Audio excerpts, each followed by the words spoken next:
As a quick follow-up to my AK lubrication video, I wanted to show you guys a place that you should not lube, and that would be the firing pin.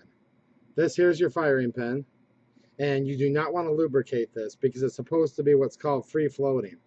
As I shake it, you can hear it rattling around, and when I push it forward, it protrudes out the end. Then when I let go, it returns on its own. If you can't get this to return on its own or give it a quick shake, you can end up with a problem. Basically, if you put a bunch of lube in here, eventually crud, carbon, things such as that can end up building up and actually fixing your firing pin in the forward position.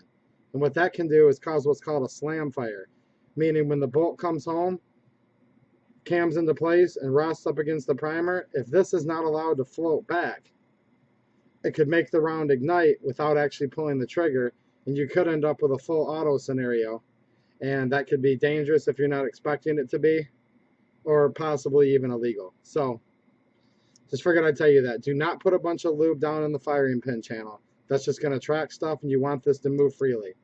Now, there are a couple of very rare exceptions, but generally the AK does not have what's called a spring-loaded firing pin.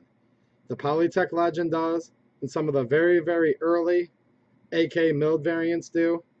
Those are, the exception, not the rule. So unless you have one of those, guns I just mentioned, the firing pin should be able to freely just jiggle around back and forth. So just wanted to make it clear, do not squirt lube down in here. The little teeny bit that might kind of glaze over the end, that's not going to be a problem. Just don't purposely try to lube this firing pin. So hopefully that helps you out. Thanks for watching.